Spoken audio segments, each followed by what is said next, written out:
I don't know if you've heard of this game called Cyberpunk 2077. It's got this guy named Keanu Reeves in it from The Matrix or John Wick. Well, people are really excited about this game, and this weird thing keeps happening where it keeps getting delayed. So bad news, Cyberpunk 2077 is delayed again. About an hour ago, we got this picture, this tweet from their official account. It says, "Hey everyone, today we've decided to move the release date of Cyberpunk 2077 by 21 days. The new release date is December 10th. Most likely there are many emotions and questions in your head, so first and foremost, please accept our humble apologies. The biggest challenge for us right now is shipping the game on current gen, next gen, and PC at the same time, which requires us to prepare and test 9 versions of it." And then they list several of these things. Stadia, just throw it out of Stadia. Don't even worry about Stadia. PS4, Pro, S, X versions of Xbox, the Series Xboxes, so forth and so on. All these damn consoles get in the way of our PC games coming out on time, and they're all doing this while working from home. They state, "We're aware it might seem unrealistic when someone states that 21 days can make any difference in such a massive and complex games, but they really do." Now, a confusing thing here that they mention is that they declared they had gone gold a little while ago, which means you're done. Going gold on a game means we're done making the game. So they say, some of you might be wondering what these words mean in light of us saying we achieved Gold Master some time ago. Passing certification or going gold means the game is ready, can be completed, and has all content in it. But it doesn't mean we stopped working on it and raising the quality bar. On the contrary, this is the time where many improvements can be made, which will then be distributed via Day Zero patch. This is the time period we undercalculated.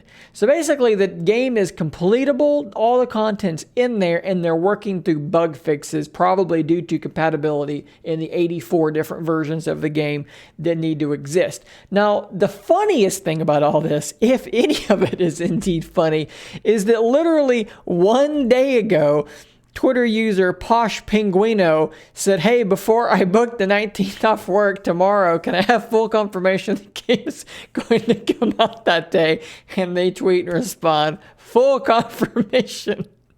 So sorry, Pinguino, if you booked that day off, you wasted your fucking time. You need to go right back into your boss's office and change that day off request with your tail tucked firmly between your legs, because the Cyberpunk Twitter account fucking lied to your face. I probably didn't lie. They probably didn't know. We need better communication here, to be honest. Like, I feel like these things need to just be more open. Like, I don't feel like one day you're tweeting all things are good, your PR, whoever runs your Twitter account has no idea, and then the whole rest of your team is like, actually, this is not going that well, and we might need 3 more weeks to get this ready. How is there not communication? How is this person out here tweeting, and a day later it gets pushed by 3 more weeks? Not a good look. Obviously, CD Projekt Red has a tremendous track record, and, Cyberpunk is probably going to be a great game. Miyamoto has the famous quote that a bad game is bad forever, a delayed game is only bad until it comes out.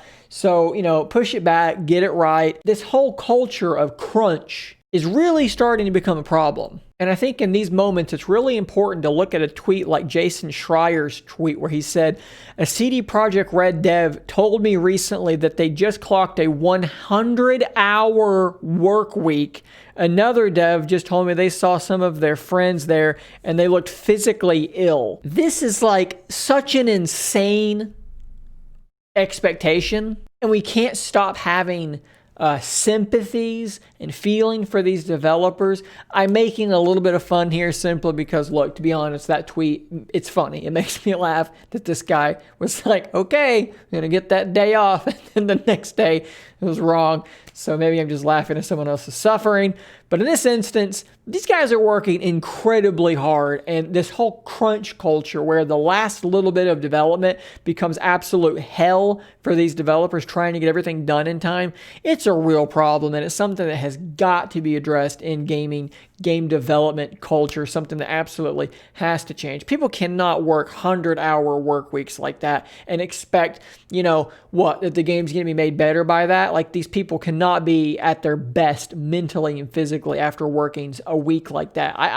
Before I quit my job, I was working 55 hours a week, and that sucked. 100? You want me to double that? Are you kidding me? No, thank you. So guys, take your time. Please stop working 100-hour weeks if you possibly can. We'll play the game when it's out. It'll be good when it's out. And everybody that's all mad about it, let's try and have a little bit of levity here. Take a step back. Take a deep breath. It's going to be okay. So guys, that's the video for this particular topic. Stay tuned for more coverage of Cyberpunk 2077 as we get closer and closer to that new release date in December. And until next time, stay nerdy, my friends. If you enjoy my content, please consider becoming a Scary If Literal member.